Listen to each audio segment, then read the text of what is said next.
This is a serious matter. The One Piece live-action soundtrack is better than the original anime.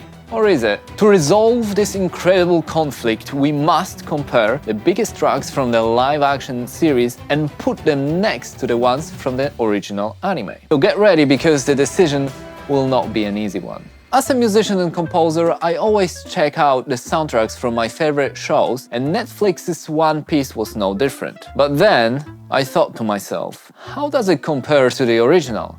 Can these two different mediums be put next to each other? What is One Piece music all about? What is life? These philosophical questions were nagging at me, so I decided to do what any respectable person should: make a YouTube video about it.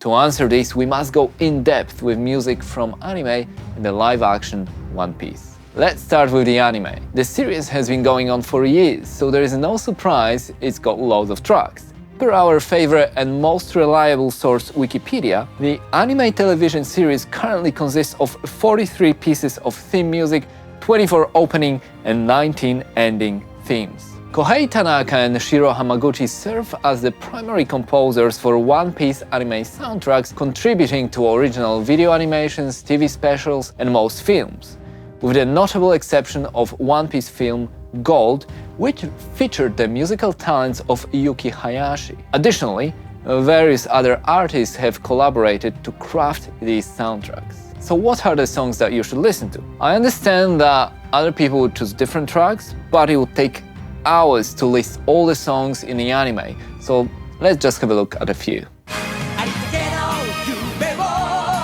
We Are by Hiroshi Kitadani was the first opening of the anime. It's lively and upbeat. Memories by Maki Otsuki was the first closing song, one of the most emotional and nostalgic. Overtaken by Shiro Hamaguchi is a classic pre-battle tune, epic and powerful. Hope by Nami Amuro is the most popular song on Amuro's Spotify page.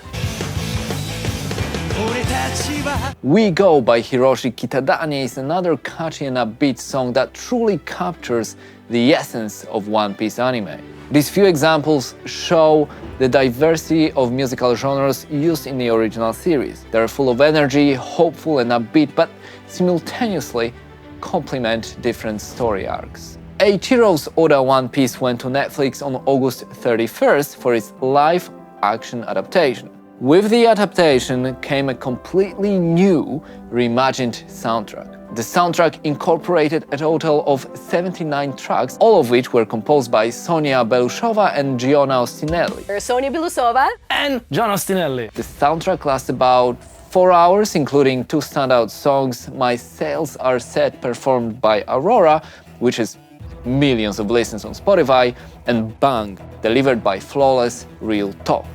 Sonia Belushova and Giona Ostinelli are known for their work on Netflix The Witcher Season 1, with mega hits like Toss a Coin to Your Witcher. Toss a coin to your witcher, oh valley of plenty. They said they wanted to jump on the project as soon as they heard about it, being the anime fans. The main idea of the composers was to keep the unique identity of the show. They did not completely ignore the original and brought some subtle musical notes from the anime, transforming some themes into live action. As they said, fans can look forward to reimagined versions of beloved classics like We Are and Pink's Brew, and those who will pay very close attention might find subtle nods to Overtaken woven into several scenes. When we listen to the tracks, Wealth, Fame, Power refers to the original,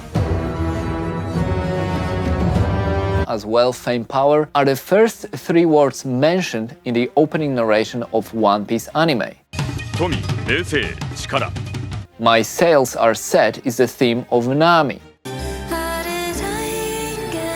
often mentioned as one of the soundtrack's best songs. Mihawk theme has flamenco as the main motive behind the theme. Fun fact, Marcin Patrzałek is a talented fellow Polish musician behind the guitar in this track. Poland represented as always.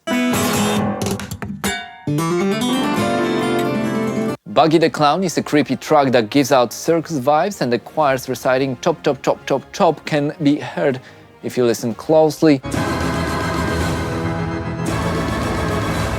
And We Are.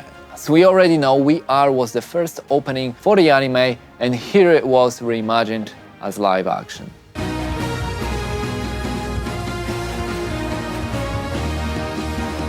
Showrunners Matt Owens and Steve Maeda were particularly keen on crafting an organic sound for our Straw Hats. Luffy's signature instruments are hurdy-gurdy, fiddle, and banjo. Zoro's three-sword fighting style is portrayed with bansuri, frame drum, and duduk. A flute performs Nami's theme. For Usopp, we're starting with a ukulele, reflecting his ongoing quest for self-confidence, and eventually will expand to a 12-string guitar as his inner confidence grows. And Sanji's theme is performed by a big band jazz funk fusion ensemble, capturing his distinctive sleek flair. Now, how does the musical direction of the adaptation with the original series compare? One Piece anime music is a huge body of work. There are many amazing tracks, and the ones we mention in this video are tip of the iceberg. However, they do sound like anime music, often over the top, full of energy. Netflix's take on the soundtrack is also adventurous and emotional, but much more mature. It's gaining a lot of praise from the anime fans and people new to the universe of One Piece. But it isn't a standard Hollywood-like score. It stands out, and its character was obvious to me when I watched the show. It's an essential part of the series. The soundtracks do share some small similarities, but in the end, they're different. The Netflix show was meant to be different, but at the same time, respectful to the anime. When going through the clips we discussed in the video, there is almost no negativity. Those are tracks with millions of views and thousands of comments, showing how engaged in the music people are. People are very emotional about it. In anime and live action, they do care. But it's the internet, so of course there's been some criticism in the community. Some say that the original One Piece soundtrack needs to be updated and more varied. It doesn't sound as fresh as other anime. On Netflix they say that the impact of the original will always be there, for better or worse. The music gets repetitive at points and it has no emotional impact. Personally, I don't agree with it at all, but it's all subjective, right? Some people just don't have any taste, and that's okay. Now, jokes aside, let's remember one thing.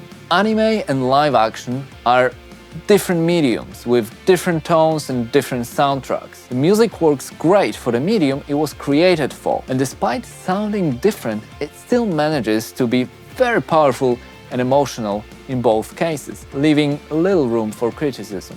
There will always be some, but there is no doubt that the composers did a fantastic job creating the One Piece musical world for the anime and for Netflix. The music must be counted as an honorable member of the Straw Hat Pirates, if not one of the most important and powerful ones. You can check out the other video we did about One Piece voice comparison.